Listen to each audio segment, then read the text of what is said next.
maybe someday it'll be like a thing. I don't know. Oh, what are you drinking? Diet Coke.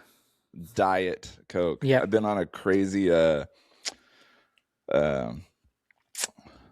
do they call those?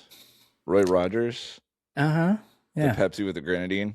Yep. I've been hardcore about those lately. And I'm not a big soda drinker, but for some reason, every time me and Jamie are at a restaurant, that's what I've been rocking some sugary stuff. I try not to. Horrible for me. I try to avoid it. Yeah. Healthier that way. I don't want to. Diet Coke Zero. Sign me up. I mean, dude, a burger, just I can't just stick to water when I'm having a burger. I need something with some fizz and some.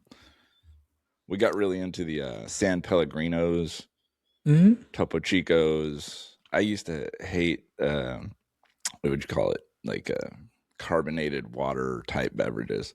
Yeah. And then they're an acquired taste, and now I like them.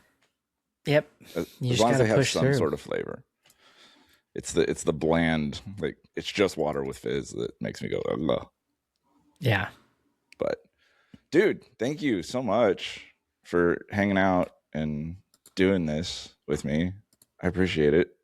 My pleasure. I've got some homies on deck that I've got Brandon Savage coming in. Nice. Chad Blackman booked one, so he'll be here soon. Nice. Yeah, so I'm gathering all the friends first to kind of help me get the first few in, but I don't know who all is going to hear this. Maybe one day a lot of people. So give a little spiel. What is it that you're doing now, and what are you up to?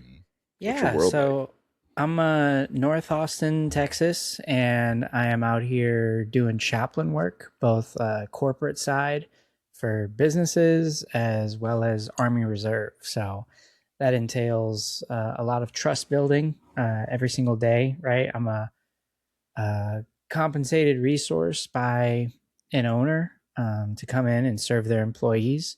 And so I have 100% confidentiality, 24/7 availability, but then it's like all on me to build that trust and utilization with people, right? That's wild. I'm definitely because they have more into that.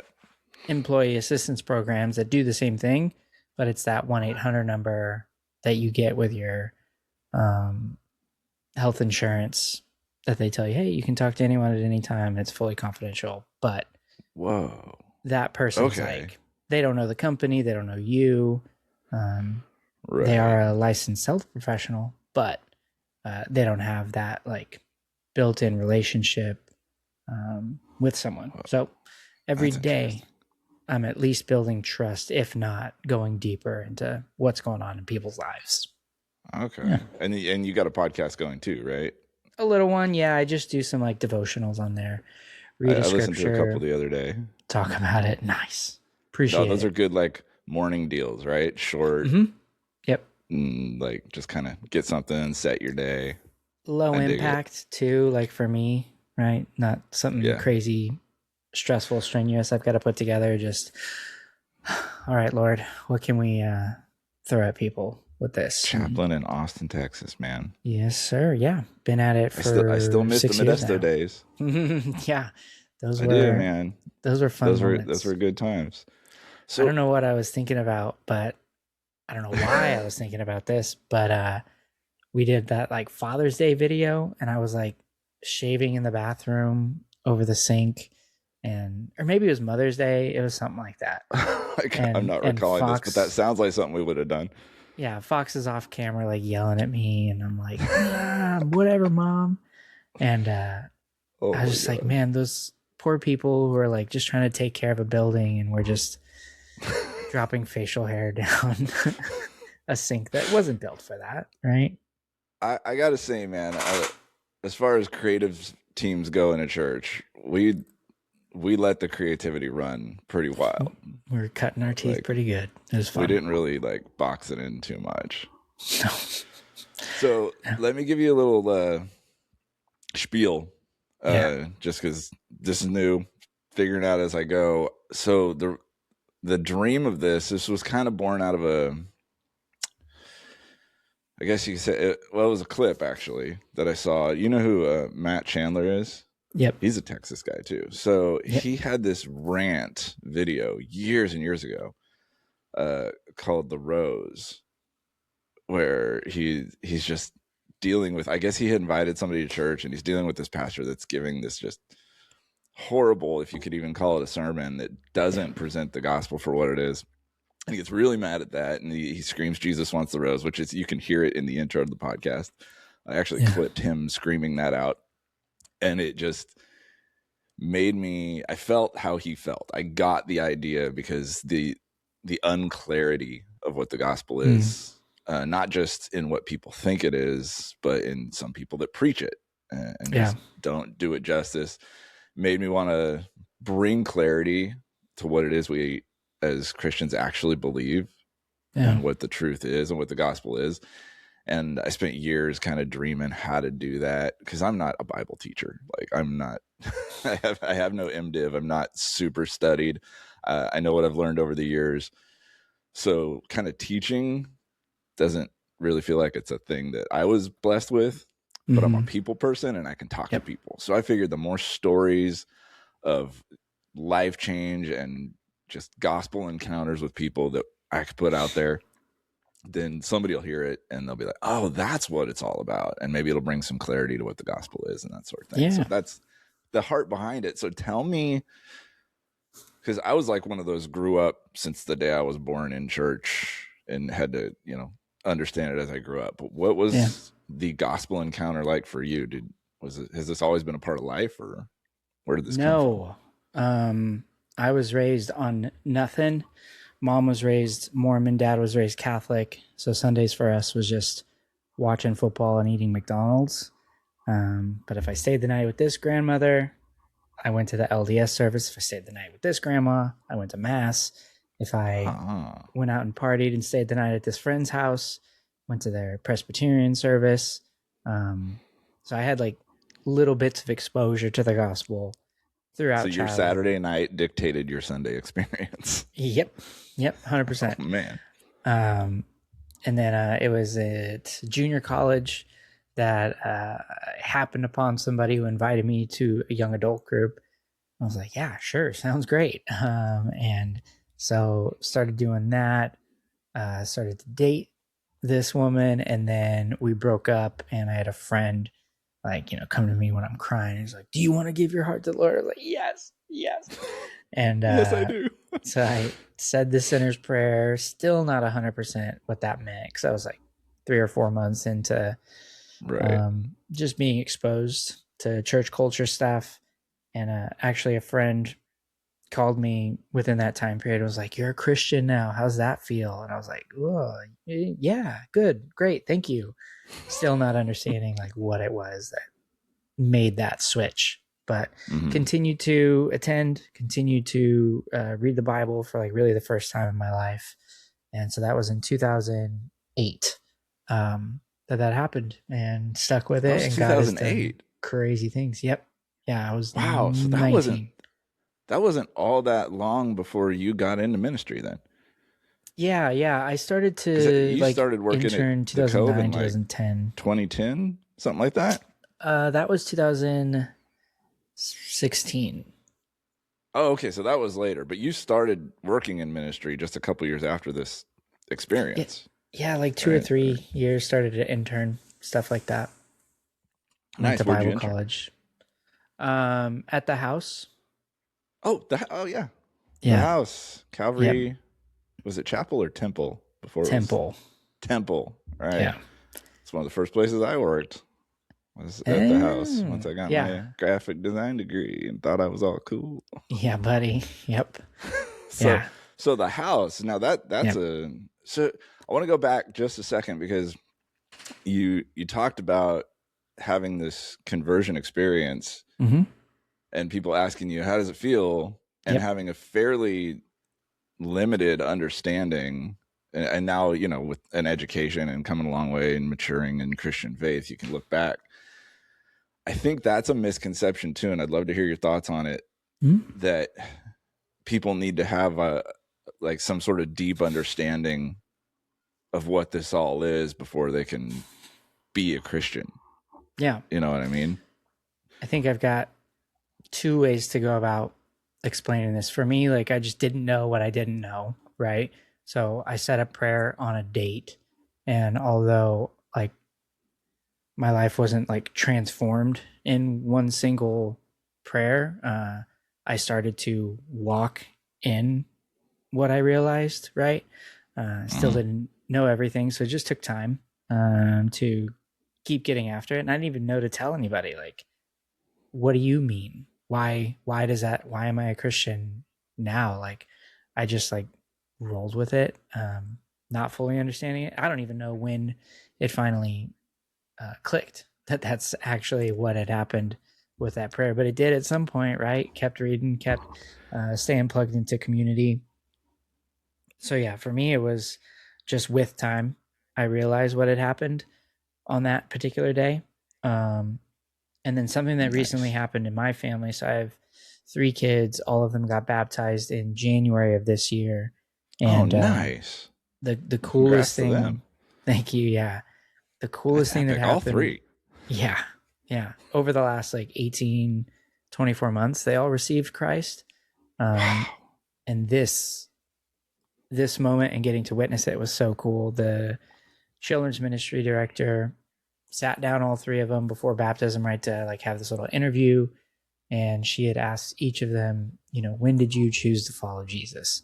And each one of them had their story. They're like, I was in my mama and dad's bed and we were talking about Jesus, and it was there that I accepted him as my Lord and Savior. The next one, we were at the dinner table with the Bible talking about Jesus, and I accepted Jesus as my Lord and Savior. And then my son, he was like, we were in the communion room at church and we were about to do communion as a family, and I accepted Jesus as my Lord and Savior. I'm like, dang, one, that's just cool that each one of them remembers their little thing. Because again, this is like anywhere from 6 to 18 months ago that their moment happened. And then she said, now you're young and you remember that bed, you remember the dinner table, you remember the communion room. You're going to learn more, you're going to grow more, and you're going to look back and think, did I really mean it when I prayed it that day? Did I really mean it when I committed to follow him? And the answer is absolutely yes. So just because you learn more doesn't mean it wasn't real then. It was real in that moment that you committed to following him. That's just where you started. So forever remember that bed, that dinner table, and that communion room. Like, man. I love that. And it was so cool too. Such a great story to illustrate the point. Oh, that's so cool. And I'm so happy for your kids. That's awesome. Gracias. And I got to baptize them too, so that was really sweet. Oh, and then dude. I felt like a proud papa too, because of course she was asking them all the questions, you know, like who is Jesus and what happened, and they were just answering them every question. They never looked up to me and were like, "What does she mean? What is that?" Like, Dad, they just had it. And I was like, "That's awesome." Yeah. Oh, that's wonderful, man. Yeah. So you guys are hanging out in Austin as a family. Kids are getting saved. Kids are growing in the Lord, and you are. Because I mean, it was so fun working on a creative team with you for so many years, and we got to do so much wild stuff. Yeah. But then you were kind of like the. I hate to put it this way, because every church has their era, but you were like this catalyst. Okay. You were like the first of the exodus of that team, because it was within a couple years or maybe a year after that I ended up taking a different position, moving on to a different phase. Fox did the same. Josh, and then eventually Ryan, which I'm glad I wasn't working there anymore when Ryan got called somewhere else, because I don't think I could have survived that one. Because Ryan's my boy, and I'd have been like, what am I doing here without Ryan? Yeah. The only guy holding strong is James, and I hope to get him on here soon too. So, dude, that man is busy. What was that? What was that call like? Because that's a big move. Yeah. So being born and raised in the Central Valley, like on paper, it didn't make any sense to leave the state. But like I recount this story, you know, again, in this trust building and this chaplain stuff, like I'm telling this story every day, it feels like, because it's a little way that we follow Jesus in a very practical way, but in a big way too, right? So it was somewhere in 2018, it must have been, maybe even late 17. I feel like I can do some photo digging and do some Sherlock Holmes work to put the pieces together. But I remember like things going so great at Shelter Cove, and I had this passing thought, I think I could spend the rest of my life at this church. And the moment I like had that thought, because of how great of a place it is, something like broke inside. And I was like, uh-oh, why is that happening? So like it was very confusing. Wife and I prayed about it, and she's from there too. So again, for us to go anywhere else, like just on paper, doesn't make sense. Our whole support system's there. Why would we go? And so we started to pray about what that looked like and why that felt wrong. And saw like, okay, you know, we don't have to stay in this area of California the rest of our lives. Like we can go anywhere. So God, what does that mean? What does that look like? Prayed about a few different places, Oregon, Washington, Tennessee, and then Texas kind of popped up. I was like, I don't know, that doesn't sound like us, right? Like I don't want sweltering heat and yeah, I'm not a cowboy. I hate the Cowboys. Like, why would we do that? But I had a buddy who moved to Austin in 2014.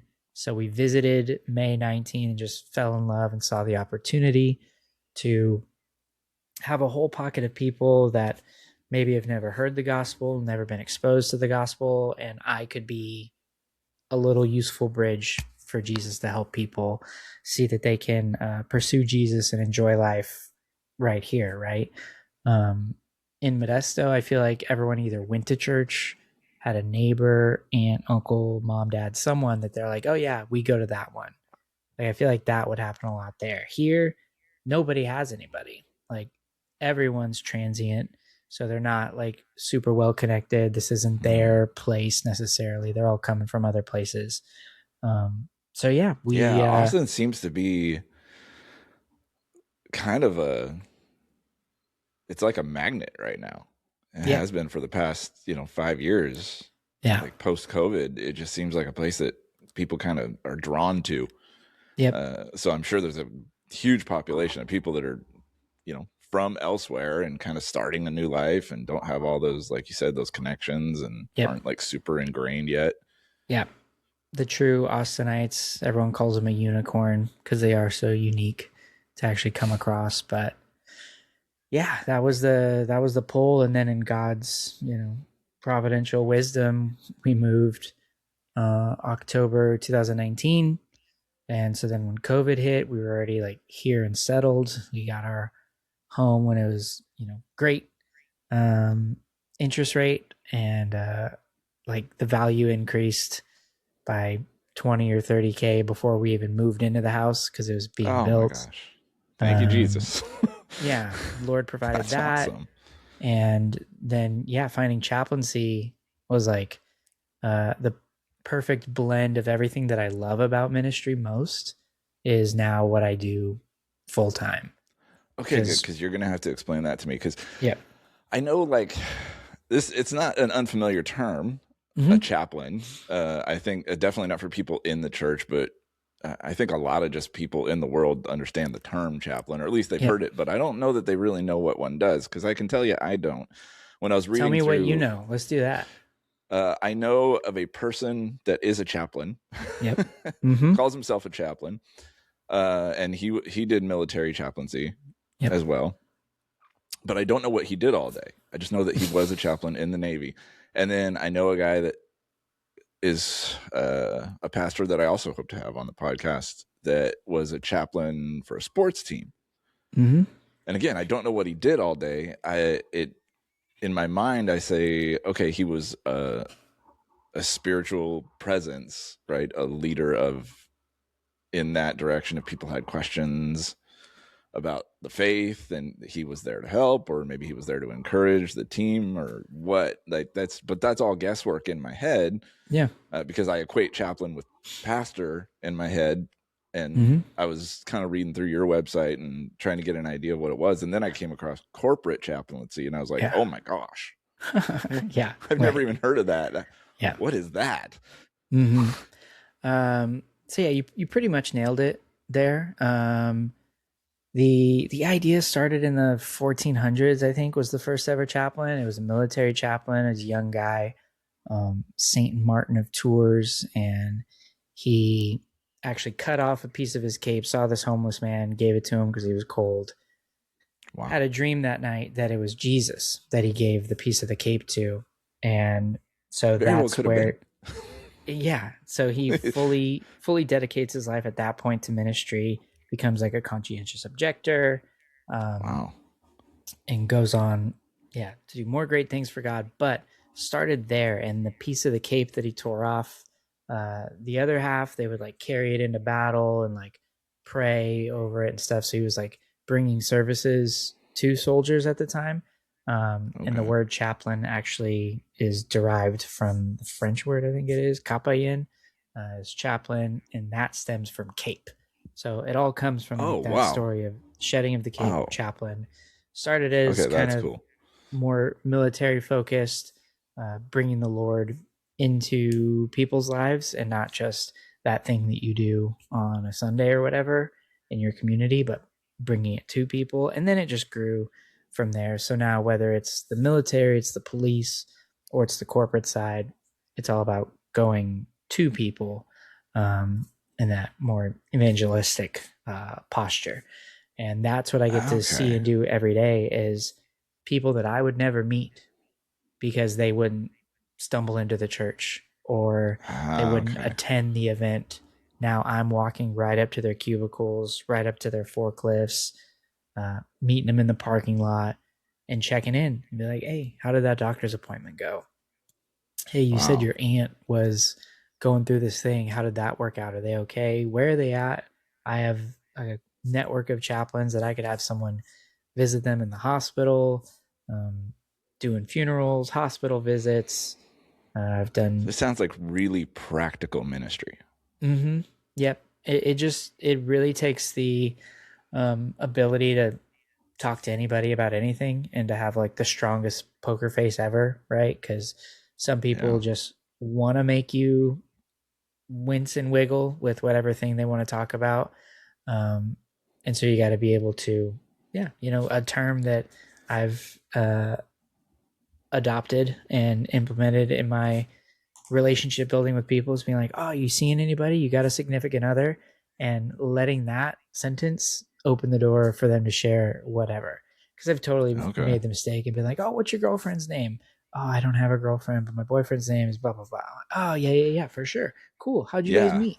And just, you got to be able to roll with it, and just be there to care for people, build a relationship, be willing to talk about anything and everything for the pure hope of being someone that they'll call upon when something in life happens. And then you can share, dude, I'm so sorry. Can I tell you what I do when I go through this kind of thing? Yeah. What gives me peace? So it's really relational. Yep. With the end goal being something like it seems like the opposite side of the coin of what I see in like a street preacher who's going out, right? He's doing the evangelistic thing, right? He's going out to the people, but he's very much offensively in the best way, best sense of the term. Here's Jesus. You need Jesus. Let me tell you about Jesus. And this is more, there's no I want to get to know you. There. I want to be a part of your life. And I want to be the guy you come to when you have questions about hard things in life. Yep. So I can present the reason why life is hard at times and bring in that whole beginning of the gospel story. Like, well, yeah, things suck and I'm sorry you're going through that. Let me tell you what helps me in these times, because really hard times come from sin and the fall. And now you have this opportunity to present to somebody who's come to you because they're a friend, they're somebody that recognizes you and knows you. Yep. and there's so much trust built there. Like you said, it's all trust building. Yep. That they're going to be more receptive than a stranger might be. Yep. It's a long game being a chaplain, right? There are moments where something crazy happens and you just meet someone that day and they give themselves to Jesus. But I mean, it doesn't matter if it's going to take someone 20 years. I'm willing to be there that long in their life to continue to just love them and serve them all the way, you know?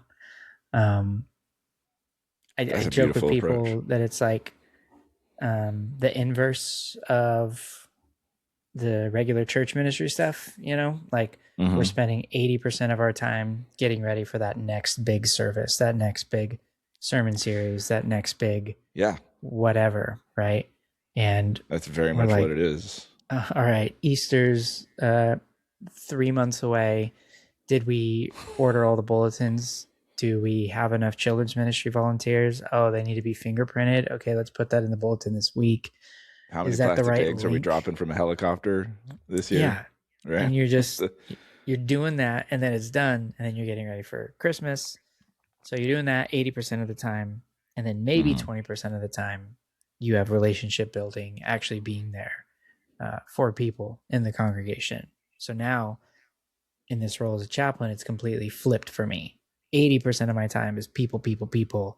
And then I've got that 20 or 15% that I've got to do the administration and attend this meeting and do things like that. But mostly it's just all getting in people's lives. So are you connected with a particular church that you like hook people up with, like in this role? Like people ask about churches, it's like kind of, this is my church, come here? Or?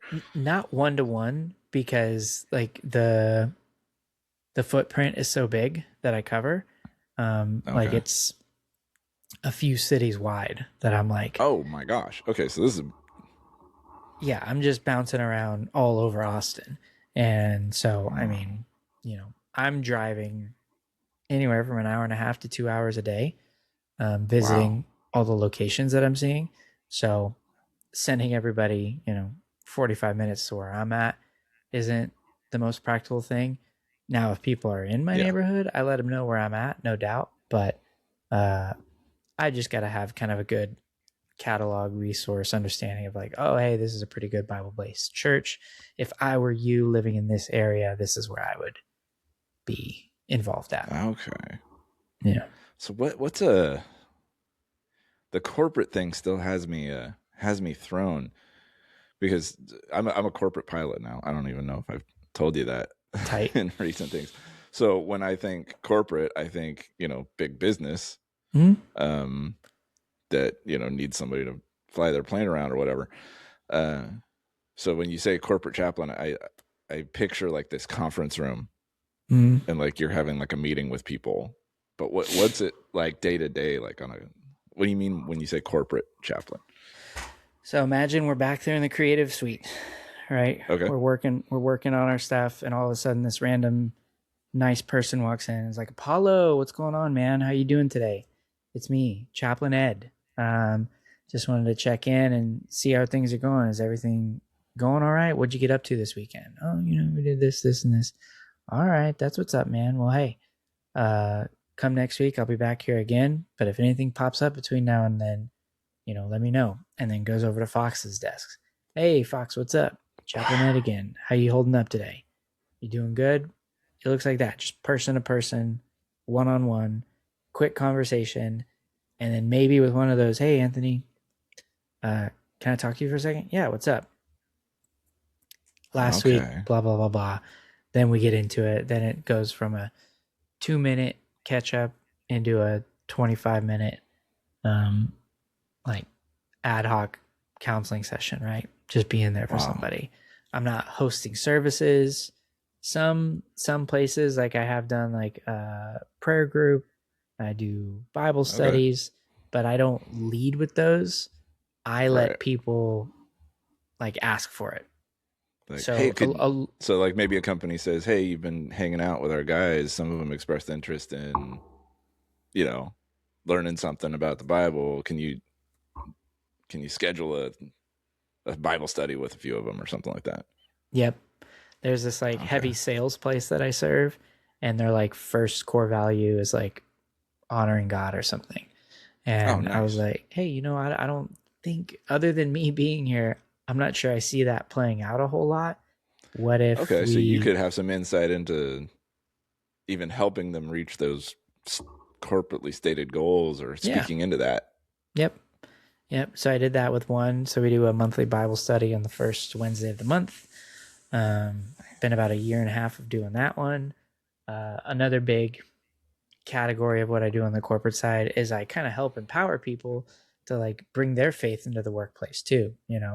Say they're a manager, team manager of whatever, 15 people. I'm like, where do you get your peace and confidence to do what you need to do? Oh, I don't know. Have you ever prayed before you led this big meeting? No, I haven't done that. All right, man. Well, do that. Pray privately, ask the Lord to be with you in that, and let's see what happens. And they're like, that was great. I'm going to do that from now on. I'm like, cool, man, do it. Hey, I'm dealing with this, and this, man. Yeah, that's kind of tough. Have you told your spouse you got that stuff going on? No. All right. Well, I think it'd be a pretty smart idea to go ahead and let them know what you got going on, be on the same page, and have you guys prayed come about alongside you together. This. Oh man, that's so cool. So I get to be there filling some gaps. So you're going to these businesses, connecting with their people, and then you have all these practical ways that plays out. Whatever opportunities God's kind of brings forth through that. Yeah. How do you originally get hooked up with the businesses? I mean, are you going out there and saying, "Hey, I offer this service to random businesses," or are they calling you, or is it because they have Christian values in their kind of corporate overture? How do you get connected with these? So the company that I work for is called Corporate Chaplains of America. So they're the ones that kind of lay all that track, and then they hire a chaplain for that area. So so there's kind of an overarching company here. Yep, based out of Wake Forest, North Carolina, and we have something like 400 chaplains across the U.S. Oh my gosh, and beyond. I think we're in Canada too. Yeah, and it's been in business since February 12th, 1996. So whatever, they're 35 years old or something like that. 30, I don't know. Yeah, 30. But yeah, so they're the ones that have it all set up. I found it on LinkedIn, right? And I had the same idea. I was like, what is this? What is a corporate chaplain? Can I be a Christian and be a corporate chaplain? Can I love Jesus, talk about Jesus? What does this look like? So through the interview process, which was quite extensive, got all those questions answered, and been at it now 6.5 years. That's awesome. And so you got this wide area. How many chaplains are in your area? From this. So in Austin, there's 2 of us now, and then in Central Texas, within an hour and a half drive, I think there's 5 or 6 of us. And then in Texas entirely, there's 5 or 6 guys handling an area the size of Austin and the surrounding communities. A little bit larger, down to San Antonio. San Antonio is an hour and a half away. Oh my gosh. Dallas is 2 hours away. So we're right in the middle, right? And then even in Houston, there's 2 or 3. That seems like you guys could stay Dallas, pretty busy. I think there's 4. Yeah. Each. So I've got 6 companies with 7 locations and 8 visits or something like that I'm bouncing to every day. I don't see all 6 every day. The hit point is to see a company at least once a week and to see so many of their people, so that there's just that recurring relationship building, your presence, right? That's awesome. You got any a particular story that started kind of just as a get to know you that led to a conversion that kind of sticks out in your mind, that you were able to kind of point this person to Jesus over a period of time, and how that kind of gospel presentation went? Anything like that? There's been a few. One one like super special, crazy one is I got this call. So one company I serve is like international, big footprint, and I just do a lot digitally with them. So I Okay. interact on Slack with them. And this person reached out from a hospital in France, but they're Oh my from the gosh. States too. So they were on vacation, loved one had serious health episode, Oh reached man. out asking for like just someone to be in their corner because they were running into a bunch of situations where imagine not fully knowing a language and then ending up in like a serious medical emergency. Yeah. How are you going to communicate that? How do you talk about bills? How do you talk about like getting them back home? Like, are you stuck there? Like, does your insurance Yeah, still these work there? really intense practical conversations you have to have with the language barrier. Yeah. So that the person reached out to me dealing with all that. I reached out to internal resources to try to get them all the right answers that they needed, but also provided them, scripture support and prayer in that moment.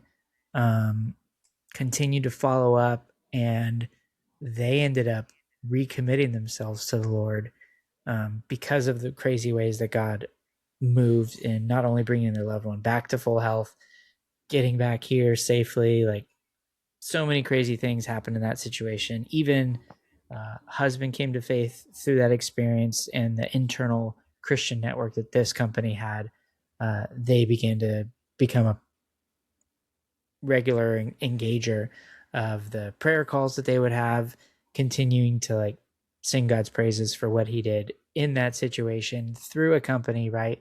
Not just through, oh, my great church community I'm a part of, or just this friend, but literally a business provided a space for people to live out their faith, and it brought them back to the Lord and husband to the Lord for the first time. And pretty cool. Pretty darn Oh, that's sweet. amazing. What Yeah. God can use, man.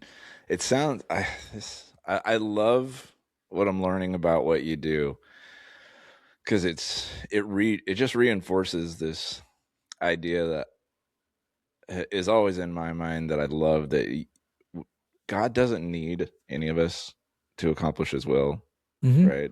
I love I still to this day love the sovereignty versus the choice of man conversation. One, Yeah. because it's just really fun to debate, and I jump sides depending on who I'm talking to because it's really fun to try to get down to the nitty gritty of it.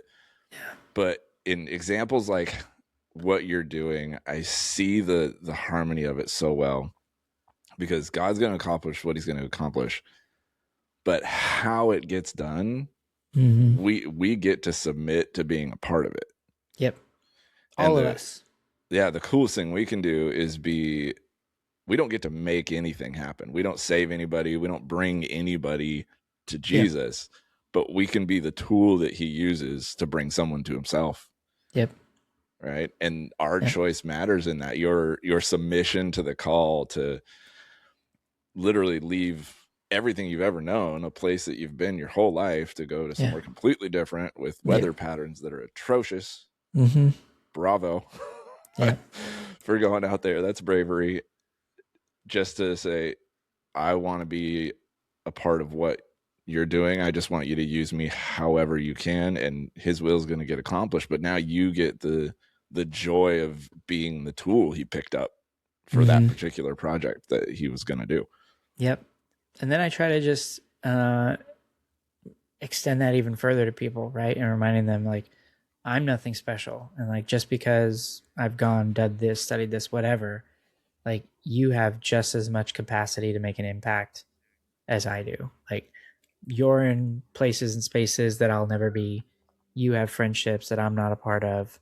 So like in those places, you can carry the same heart and mission that I do, right?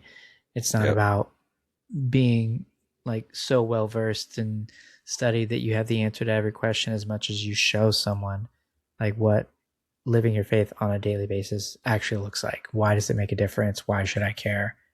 And here's why, In and their here's how. circle, and Mm-hmm. what that, like you said, the things that God might be able to use them for that he couldn't use you for. It's not Yep. the right people. It's not the right place. Actually, I just listened to I think it was your latest upload on your podcast, or one of the most recent ones, about the body of Christ and how every member of the body is important. Yep. Because the body needs all of its members to function properly. Yeah. And there's no more or less significant here, right? Every time somebody comes to the Lord, the whole of heaven rejoices. Yep. You get 5,000 people come at a big, Billy Graham deal, they rejoice. Yep.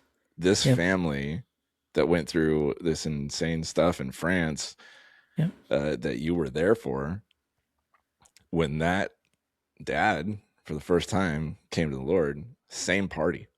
Yep. To the same level in heaven. Yep. We got him. Yeah. He's coming. He's arrived. This is wonderful. And it's God doing it. It's not, a pastor or a minister that led to that moment. It wasn't a minister that led me to my moment. It was really God's drawing. And so as long as you work in partnership, knowing like who's really in control of it all, it takes off all the pressure and performance from yourself, True that. Yeah. I'm just a broken and willing vessel. Yeah. Yeah. That's all I just, am. Just share your cape. Share your cape and watch what he does. Oh, share your cape. I love that. Oh my gosh, that's a quote. That's going into one of the post-show graphic quotes, man. Share your cape, and then like a whole like plethora of story on what all that means. That's so cool. So, last question, I think. Hopefully, I don't know. We can talk forever if you want. Is there anything? This is one that I always want to ask everybody. Is there anything that God's doing in you right now? Any particular thing that he's walking you through or teaching you that you're enjoying the process of or learning? Yeah. So like the internal experience I had with the call to Austin thing, two other things that I've felt that kind of weird pull into, that it's like when you tell people, they're like, why would you do that? Like, what is that? How's that going to benefit you? One other past one besides Austin too was getting my MDiv. I had plenty of people in my life that were like, what are you doing? You don't need that. Like, you can do ministry without it. And I was like, sure. But for some reason, I feel like I should do it now and I'll need it later. So I'd rather get it done and out of the way. Felt like that was from the Lord. And then lo and behold, when I moved here to become an Army chaplain, you need your MDiv. So I was able to fill out all the paperwork and walk right in the door and just start working, right? So look back on that moment like, all right, Lord, I feel like I heard you there. Thanks for showing it out. So right now, that thing that I feel like I'm being pulled and drawn and stretched and taught is learning Spanish, a little bit of Portuguese, and for some reason, calculus. I still can't make any sense of it, but calculus. Okay. Dude, when you said, all right, a little bit of Spanish, a little bit of Portuguese, I thought the next thing was like maybe German. A tiny bit of French or a tiny bit of German, because I might need to have a conversation. And then just out of left field, calculus. Yeah, I still don't have any clarity. The Spanish one was something I felt like 4 or 5 years ago, and practically it's already paying off so much, right? Because I'm being able to care for people in Spanish. I've prayed in Spanish. I'm trying to read the word in Spanish. So like that's already seen some fruit. That's awesome. And then I see the little blend and like easy road to getting in some Portuguese for the same reason. The Latin languages, and they say, I've heard people say once you learn one or a second language, especially in the Latin languages, the third, the fourth become a little bit easier because there's similarities or whatever. I'm still on French lesson 1, and I've been there for a decade, so I don't know if I'll ever get past lesson 1. I've got 1,000 almost 90-day streak on Duolingo. Did 4 years in high school, but that's how you do it. You got to commit. It's the consistency that does it. Yep. So that's already paid off a little bit. Portuguese hasn't turned the corner yet, but I'm still working at it. And then again, the calculus thing, just, I don't know, there's something that popped up in my heart that was like, and I've even told some people, I'm like, I don't know what the payoff for this one is. Is it going to be like, oh, just working with some engineer types that now there'll be some like camaraderie through that? Or is it going to somehow make an impact being a chaplain? Am I going to use calculus to do something? I don't know, but I'm just trying to like be faithful to that weird little voice to be able to say, why are you moving to Austin? I don't know. I feel like for some reason God's put it on our heart. Why are you getting your master's? I don't know. I think in the future I'm going to wish that I had it, so I'd rather be working on it now. So again, same thing with Spanish, Portuguese, and calculus. I like your headspace and your heart in these. I tend to be, and I don't know if this is just a personality quirk, the way God designed me, but I would say that we ought to, and maybe this isn't true for everybody, but we ought to lean toward yes. Sure. Even when it's weird and it's subtle and it's like calculus. I think people more often regret the things they didn't do than the things they did. Yeah. Right. If you learn calculus and you never use it, whatever. But man, when that payoff comes and you had the background, like that's going to be a cool story. And I want to hear it. At the very least, it's like it's exercising the muscle of my mind. There you go. Keeps the brain strong.